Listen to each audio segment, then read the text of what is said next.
Hi, you guys. Okay, The Handmaid's Tale, Season 4, Episode 3. Okay, so we know Junius got caught, and they make it back to Gilead, I guess headquarters or jail, whatever the fuck. Nick comes in the back of the truck, and he unshackles her, and he tells her, look, you're going to have to tell these people where the other handmaids are. That's the only way I can save you. He tells her that Mrs. Keys is safe in custody and that the other girls, they assume that they went to the other safe house. And mind you, both of them are having dreamy eyes for each other, just gazing at each other. It's weird as fuck. June has no energy for him like she has for other people when she is amped up. Oh no. Nick gets the softer side and he does not deserve it. In walks Aunt Lydia and she lets Nick go. Girl, when Aunt Lydia got June in that room, she slapped the fuck out of her. Aunt Lydia is just going. She like, all those poor kids.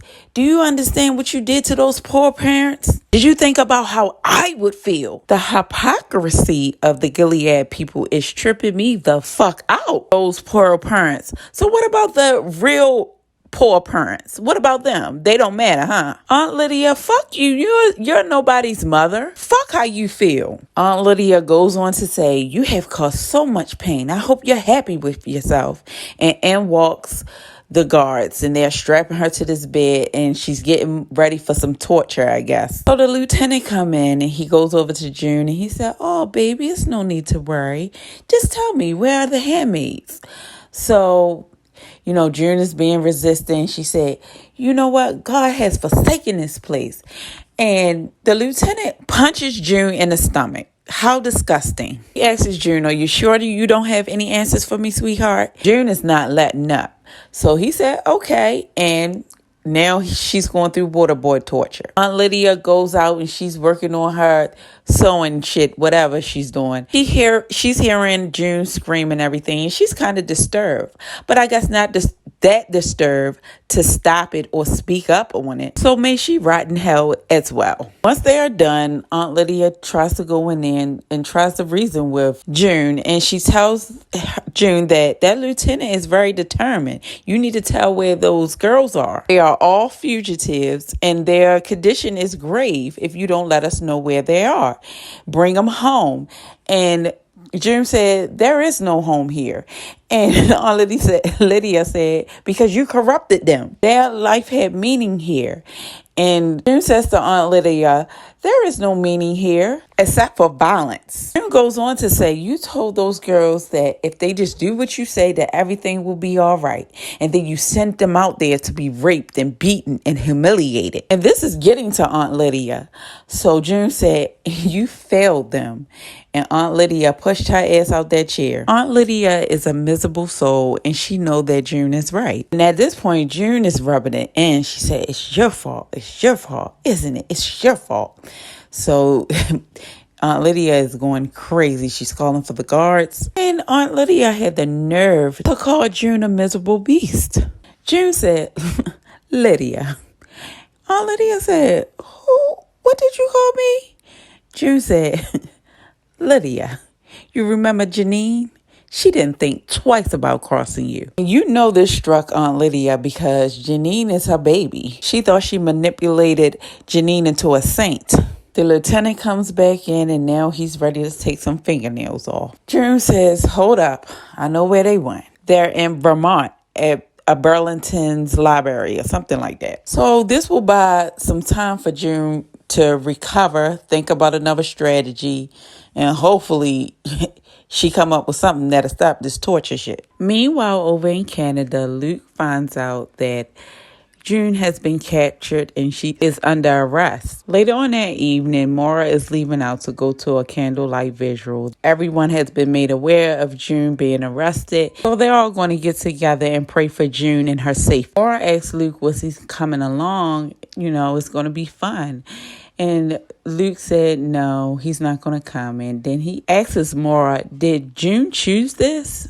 So Mara said, no, she didn't choose this. Luke says to Mara, I just can't understand. She had her way here and she chose to stay over there. Luke goes on to say, damn, June knew that it was a possibility that she'll never see me again, never see Nicole again, and she still chose to stay there. He says that he has to respect June's decision, and if June doesn't want it for herself, then he's not going to pray for her for something that she doesn't want. This here is an example of June being selfish. Yes, June is over there because she has a major part of her over there, her daughter. However, Luke, her husband, never stopped fighting for her, never stopped loving her. Okay, back over to hell in Gilead. Aunt Lydia comes into June's cell and she said, you done fucked up, right? June said, I will never tell where they're at. And Aunt Lydia said, well, brave words of Joseph, but they're just words. Okay, so now Lieutenant Torture, he done found him 2 women that was of the Mayday operation. And he has them standing over a ledge. And I don't know, this building's about 30 stories high. I don't know. All I know is it's high. So Lieutenant Torture, he asks June, where are the girls at? Don't lie to me, June. And one of the women, they said, June, don't say anything. And they tossed her ass across the ledge. So she's gone. And he gave her another chance. Tell me where they are. Don't lie to me. June and the girl hold hands. They're kind of talking with their eyes. I can't make it up if she's saying say something or don't say something. And as she says, June, they just pushed her ass off the ledge. So, they didn't give her a goddamn chance. But she's gone now. They take June back to her cell. And in her cell was a steel box. And they put June inside. I guess to turn up the torture a bit, child. I don't know. These people is evil. Okay, Commander Lawrence and Nick is having a discussion about June being captured. Nick asks the commander, you owe me a favor, right? Commander Lawrence is like, oh, gosh. You're not going to be able to save her, right? She's never coming back to you. Nick says, I know. I just want to keep her alive. Commander Lawrence asks Nick, do you think that she fulfilled her purpose and maybe it's time for us to just move on from her? Nick is like, yeah, you owe me a favor, my G. Don't forget. So with that being said, Commander Lawrence has June brought over. And June comes in, she takes the mask off, and it's him sitting at the end of the table with food all around and some candlelight. June is looking surprised, and she is surprised that Commander Lawrence isn't long gone from here, which that's what I was thinking myself. Like, I was thinking he would have went to Canada. Commander Lawrence said, well, Gilead needed me. After 6 commanders died and 9 was sick from some bad alcohol down at the Jezebels, they realized just how much they needed me. But you, my girl, I'm going to need you to tell me where those handmaids are. He goes on to tell June, look, sis, if you don't tell them where the handmaids are, they will hurt Hannah. So June is looking at him like they would never hurt a child. Commander Lawrence gives June a rude awakening, and he tells her, Gilead doesn't care about the children. All they care about is power. I knew that it would come to this, and it's surprising to me that June didn't think about this herself. I wouldn't put it past Gilead that they wouldn't do this to a child, like use her child against her. So why wouldn't June think about that ever? Like, this never crossed your mind, June? June is still in disbelief, and she's like, no, she's not giving up the location on the other women. So he said, I'm sorry that it had to come to this. And the guards come and they pick up June and they take her in the next room.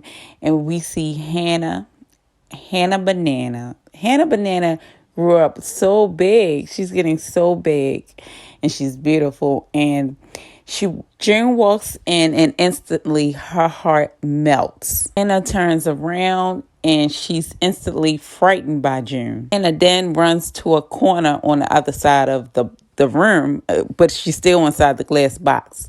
So she goes on the other side and curl up in a ball. And this breaks June down, baby, down. Lieutenant Torture come over and he stoops down and he don't even have to put much into it. June straight tells them where location is of the other women. This is yet another example of how selfish June can be. And I know, don't get me wrong, this is her baby, and yes, this was going to break her. But what I can't understand is why June never asked herself this before. Why didn't she think for once that Gilead would use her daughter against her? Now it's like June brought all her girls with her only to fail them, like she told Aunt Lydia. Over at the safe house, all the girls are sleeping, and Janine wakes up because she hear a truck pulling up. And she goes to the window. She see them coming. She alert all the girls.